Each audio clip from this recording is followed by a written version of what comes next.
This video is sponsored by Gamedev. Whoa, okay. Minecraft it is then.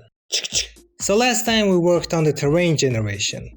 The result looks good, but the code speaks Italian dish and the performance is...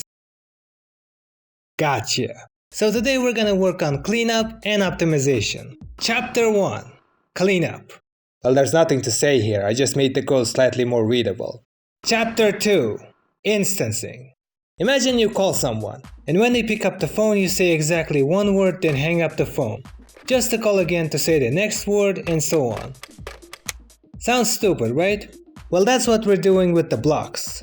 We're making a draw call for each one of them. Wait, didn't you already make this joke in the previous video? I am proud of this joke and only 6,000 people saw it. Anyway, to fix this we take all the block data and combine them in one giant array. Then we can just send that array to our shader. I removed the terrain generation since I'm planning to rewrite it as well. For now we're gonna work with a single chunk. Right now we're getting around 1000 FPS. Impressive, considering that we're drawing every single block. But can we improve it? Let's find out. Chapter 3. Face data. For optimization I'm gonna use this video as a reference. And the first thing we need to do is divide our blocks into 6 faces. That way we can easily decide which faces to draw and which faces to ignore. Our face data will store the position, texture ID, and the face ID, which is the direction it's facing. I also decided to store the vertex data in our shader instead of sending it as attributes. This is not critical since the total size of these arrays isn't even half a kilobyte. Visually nothing has changed, but the FPS is already planning its funeral. Good job so far. Chapter 4. Chunk data. Our chunk size is 16 blocks. This means we're drawing around 24,000 faces for each chunk. That's 4,096 faces facing the same direction. And each face has its own face ID variable, which is a huge waste. That's why we're gonna divide the faces into 6 groups based on the direction they're facing. Then we're gonna make a separate struct that will store the face ID and the chunk's position in the future. I've also switched to using SSBOs instead of vertex attributes. What is an SSBO? I'm glad you asked. SSBO stands for Shader Storage Buffer Object. Instead of neatly organizing the data for the shader like a bunch of pathetic losers, we're gonna throw all of our data to the shader like real alpha males. Screw you, shader, we're not your slaves. In all seriousness, I'm not quite sure why we need to use them. Apparently that's what cool kids do. Let's see the result.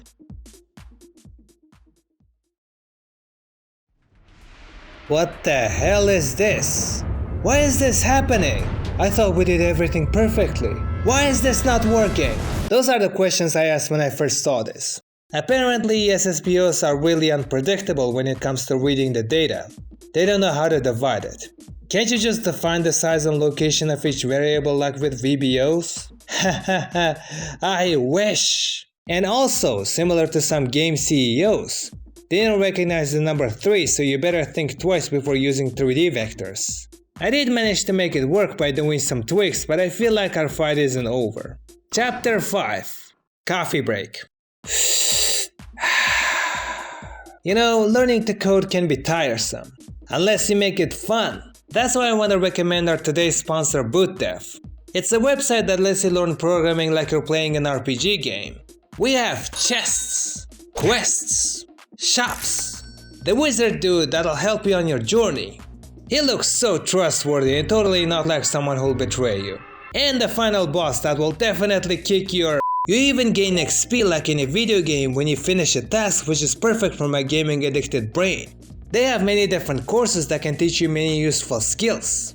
Unfortunately they don't have a course in C++. But they do have a course in C about memory management, which I'm doing right now. You know I have a problem with pointers, so. There's also the training grounds where you can generate a custom coding challenge for yourself to test your abilities. It also allows you to simulate a job interview to help you practice for the real one. The membership gives you many useful perks, including the 30 days money back guarantee, so you're not risking anything. Go to Gamedev right now and use the code COFFEEBREAK to get 25% off your entire first year on the annual plan. Have fun learning! Chapter 6. Layers. We've successfully divided our chunk into 6 meshes. Now we're gonna further divide our mesh into layers.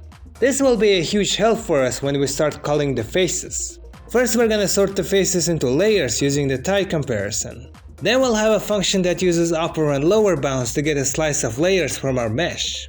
Please ignore how the code looks, I promise I'll fix it later. To test if it works, I added a little animation. And it's working as intended.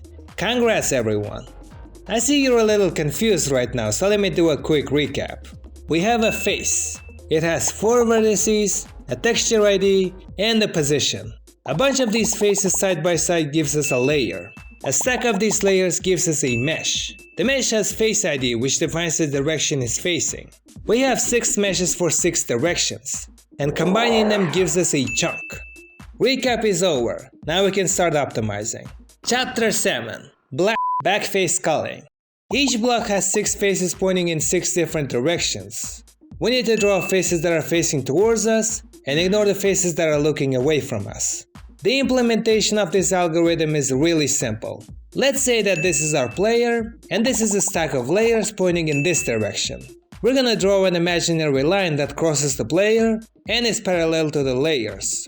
Now we just need to draw these layers because they're looking at our line and ignore these layers because they're not looking. We repeat this for all 6 directions, but for now let's try drawing just one. And it's working! Chapter 8. Matching faces. When we take 2 blocks and put them together, we get 2 faces that share the same position. Our job is to remove these faces since we can't see them. The algorithm for this is really simple. Here we have 2 layers that share the same position but face opposite directions. We go through both layers simultaneously in a zigzag pattern. If one of the layers starts lagging behind, we'll move it until they match. And once they match, we evaporate them. By the way, I just found out that we can treat GLM vectors as arrays. This means we can now change our huge switch statements into something more compact. For now we're gonna highlight the matching faces as black. And as you can see, you can't see anything. Right. Let's change the vertex data. And as you can see, the matching faces are highlighted. There are so many of them. Now we just need to remove all the black. No. Now we just need to remove all the blue faces. And this simple code does exactly that. We're drawing less and less faces, which is good news. But can we go even further? Chapter 9. Greedy Meshing. I thought about adding greedy meshing, but then I saw this video which explained why this is a bad idea, so I changed my mind. You're just being lazy and making excuses. Okay, fine. Greedy meshing is when we take a bunch of faces that have the same texture and combine them into one. Here's how it works. We start here and look to the right. The faces match, so we delete this face and stretch this face. We look to the right again, and just like before, the faces match. So we delete and stretch. Now the faces don't match, so we start looking in this direction. This time we're gonna check all 3 faces at once. They all match, so we delete and stretch. If at least one of them is different, we stop. Then we go to the next face and repeat the process. Match, delete, stretch. Match, delete, stretch. The code looks slightly more complicated than the algorithm itself. Also, the faces now have a new variable called size which defines their stretch. To test if our greedy mesh is working, we're gonna use these 2 textures. This is before greedy meshing, and this is after. Before, after. Before, after. Before, after. It's working! Now we need to fix the stretch textures. Thankfully, OpenGL has this really cool feature where if your UV coordinates go beyond the texture's boundaries, the empty space is filled with a repeating texture. Alright, we now have a greedy mesh. And just in case some of you say that it's not working, BAM! Triangles don't lie. Oh, you think we're drawing too many blocks? BAM! 6 triangles. I think we can move on. Chapter 10. Bit packing. Right now we're sending 24 bytes of data per face. That's 6,000 per layer, 98,000 per mesh, and 589,000 bytes per chunk. Don't you think it's a little too much? What if I tell you that we can store everything in one single unsigned integer? Alright, here's what we're gonna do. One integer in GLSL can store 32 bits of information. Our chunk size is still 16 blocks. That means our position coordinates can go from 0 to 15. So we can assign 4 bits for each one of them. Our greedy mesh doesn't go beyond the chunk boundary, so the size is also between 0 and 15. That's another 8 bits for width and height. For the texture we can assign another 8 bits, because I said so. Then we can save the rest for Christmas. Since we're now using a 32-bit integer, we need to make bit masks for each variable so we can change them easily. We also need to keep in mind that we can modify the chunk size so our bit mask should be defined automatically. Then we need to make a bunch of functions that will handle the updates to our data. Oh yeah, and let's not forget the overflowing problem that we'll need to figure out. And we also need to update every single section of our code where we update the face app. Can't you just keep everything as it is and simply add a function that converts your variables into bits? Huh? Here's our cute and neatly organized bit packing function. I was really surprised when I found out that GLSL has a specific function that extracts separate bits from our data. I thought I had to write it myself. This change alone reduced our data size by 6. I think we optimized our chunk as much as we could. There's also obstruction culling where we ignore the faces that are covered by other faces, but I couldn't figure out how to do it. Now you're probably wondering how much we improved the performance.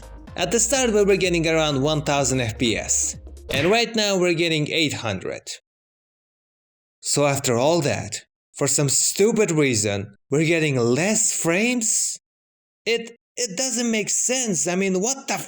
I double checked everything just in case and I'm still confused. The only logical explanation I can think of is that our optimization only works in the long run, like with more chunks than with a proper terrain. Let's just ignore this and move on to Chapter 11. More chunks. Good news! Our meshes now have positions, which means we can now increase our world size and add more chunks. There we go. This looks good so far. Just please don't go inside. No, please. I'm begging you. Oh, for God's sake. I forgot to check for matching faces between the chunks. We're checking for adjacent chunks in one direction to prevent unnecessary double calculation. Okay, now it's working. Chapter 12. Frustum culling. Right now our FPS doesn't go up when we look away from our chunks. That's because we're still sending our faces to the shader even when they're not visible. To fix this, first we need to make a frustum from our camera matrix. Our frustum will have 6 planes that are facing the inside of it. If our chunk is behind of at least one of our frustum planes, it's not drawn. Where's our chunk? There's our chunk. Where's our chunk? There's our chunk. Where's our chunk? There's our chunk. Chapter 13. Obstruction culling. The last bit of optimization we're gonna add is sorting our faces based on how close they are to the player. This is basically my version of obstruction culling. And it did slightly improve our FPS, so I decided to keep it. If you know how to do a proper obstruction culling, please let me know. Chapter 14. I am so tired of this. Perlin noise. Last time we didn't use any Perlin noise. Our noise function was simply return random number between 0 and 1. But even with that, I somehow managed to write spaghetti code. I'm literally changing the seed 4 times for each point. This time we'll actually use the Perlin noise. But how does it work?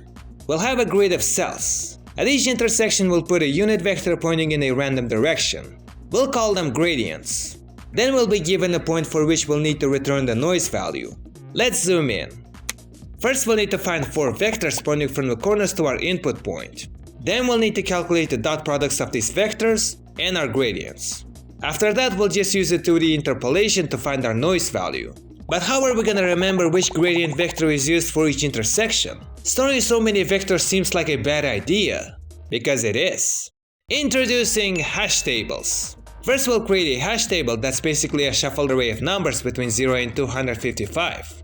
Then we'll pick a hash based on the position and use it to get a gradient vector. That way we'll get the same gradient for the same position. Also, as you can see, we're multiplying our result by the square root of 2.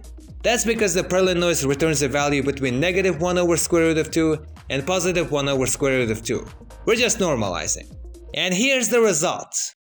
Don't panic, everything is going according to plan. The reason this is happening is because our input points are located exactly at the intersections, so our noise value is always 0. We can fix this by either adding an offset or by scaling their position. Let's try adding a horizontal offset. Now a vertical offset. Now let's try scaling them.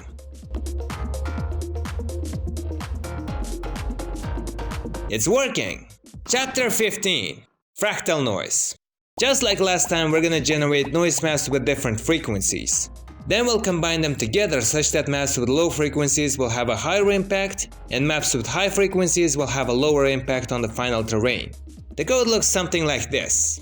Let's also add colors to make it more visually appealing. Here's our noise map with 1 octave, 2, 3, 4, 5, 6, 7, and 8. And we have the final terrain. It's so beautiful. Chapter 16. Terrain in Minecraft. I'm not gonna bore you with details because I know you don't care. I'll just say that we're only using stone blocks for now.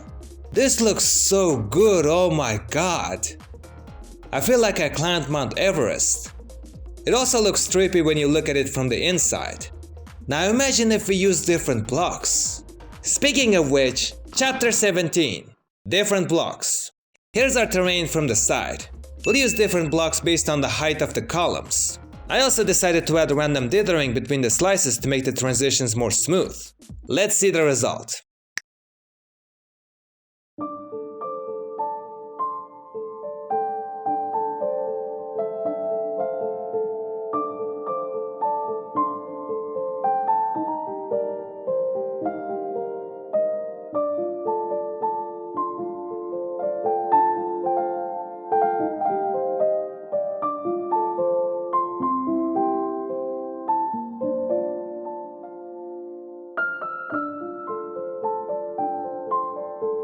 This is so beautiful. And in case you're wondering, here's how our terrain looks with triangles. You can see the greedy measure doing its job. But did we actually improve the performance? Right now we're getting around 20 FPS. Let's try generating a world with the same size in the old version. 0.08 FPS. Not even close.